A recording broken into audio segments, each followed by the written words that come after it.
Hi hello കൂട്ടുകാരെ, എല്ലാ കൂട്ടുകാർക്കും ചെമ്പനീർ പൂവിൻ്റെ നാളത്തെ പ്രൊമോ റിവ്യൂയിലേക്ക് സ്വാഗതം. അങ്ങനെ ഷോപ്പിംഗ് എല്ലാം കഴിഞ്ഞിട്ട് ശ്രുതിയും ചന്ദ്രമതിയും വീട്ടിലേക്ക് എത്തുകയാണ്.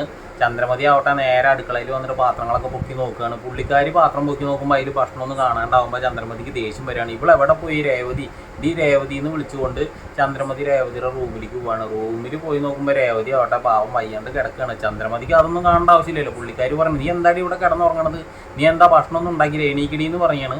അപ്പോൾ രേവതി പതുക്കെ എണീറ്റിട്ട് പറഞ്ഞു, അമ്മ എനിക്ക് തീരെ വയ്യ, മേലൊക്കെ എനിക്ക് നല്ലപോലെ വേദന ഉണ്ടെന്ന് പറയുമ്പോൾ ചന്ദ്രമതി നിനക്ക് പണിയെടുക്കാണ്ടിരിക്കാനുള്ള സൂത്രമല്ലേ, നീ മര്യാദയ്ക്ക് പോയിട്ട് ഭക്ഷണം വെച്ചോ, ശ്രുതിമോള് ഭക്ഷണമൊന്നും കഴിക്കാണ്ടാണ് വന്നിരിക്കണമെന്ന് പറയാണ്. അങ്ങനെ പ്രഷർ കൊടുക്കുമ്പോൾ രേവതി ആവട്ടെ പതുക്കെ എണീറ്റ് പോയിട്ട് അടുക്കളയിൽ എല്ലാ ഭക്ഷണങ്ങളും ഉണ്ടാക്കണം. അത് ചോറും കറിയൊക്കെ വെച്ച് കൊടുക്കുകയാണ് കേട്ടോ. എന്നിട്ട് പുള്ളിക്കാരി വീണ്ടും പോയിട്ട് റൂമിൽ കിടക്കുകയാണ്.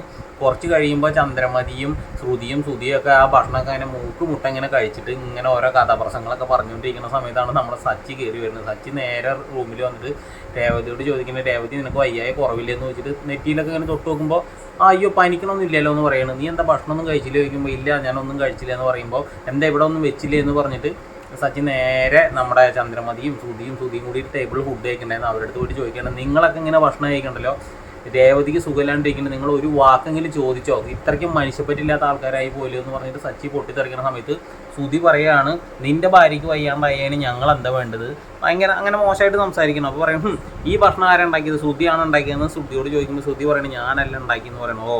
അപ്പോൾ ശ്രുതിയല്ല ഉണ്ടാക്കിയത്, അപ്പോൾ ഇവരും അല്ല, അപ്പോൾ ഇത് രേവതി ഉണ്ടാക്കിയ ഭക്ഷണമാണ്, നിങ്ങൾക്ക് നാണുണ്ടാവും, വെട്ടി വിഴുങ്ങി കഴിക്കുന്നുണ്ടല്ലോ എൻ്റെ ഭാര്യ വെച്ച ഭക്ഷണം, അവൾക്ക് ഇത്രയും വയ്യാണ്ട് സുഖമില്ലാണ്ട് കിടക്കുന്ന ആൾ ഇങ്ങനെ ഭക്ഷണം ഉണ്ടാക്കി നിങ്ങൾക്ക് തന്നു, നിങ്ങൾക്ക് കുറച്ചെങ്കിലും മനുഷ്യപ്പറ്റുണ്ടെങ്കിൽ അവൾക്ക് കുറവുണ്ടോയെന്നെങ്കിലും ചോദിക്കില്ലേ എന്ന് വെച്ചിട്ട് പൊട്ടിത്തെറിക്കുകയാണ്.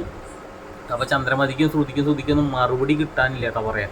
എന്നിട്ട് സച്ചി ആവട്ടെ വീണ്ടും പോയിട്ട് കിച്ചണിൽ പോയിട്ട് ഭക്ഷണമൊക്കെ ഉണ്ടാക്കിയിട്ട് പുള്ളിക്കാരിക്ക് കൊടുക്കുകയാണ്. സച്ചി ഭക്ഷണം കുഴച്ചിട്ട് രേവതിക്ക് കൊടുക്കുകയാണ്. അത്രയ്ക്ക് സ്നേഹമാണ് സച്ചിക്ക് രേവതിയോടുള്ളത്. പക്ഷേ ചന്ദ്രമതിക്ക് അത് കാണുമ്പോൾ തീരെ ദഹിക്കണില്ല. അപ്പോൾ അങ്ങനത്തെ ഒരു പ്രൊമോയാണ് കാണിച്ചിരിക്കുന്നത്. അപ്പോൾ നിങ്ങൾക്ക് വീഡിയോ ഇഷ്ടമായിട്ടുണ്ടെങ്കിൽ എല്ലാവരും ഒന്ന് ലൈക്ക് അടിക്കുക, ചാനൽ സബ്സ്ക്രൈബ് ചെയ്തിട്ടൊന്ന് സപ്പോർട്ട് ചെയ്യുക. എല്ലാവരും ഒന്ന് ലൈക്ക് അടിക്കുകയെങ്കിലും ചെയ്യണേ. അപ്പോൾ ഓക്കെ, പുതിയൊരു വീഡിയോ ആയിട്ട് നമ്മൾ ഉടനെ വരുന്നതായിരിക്കും.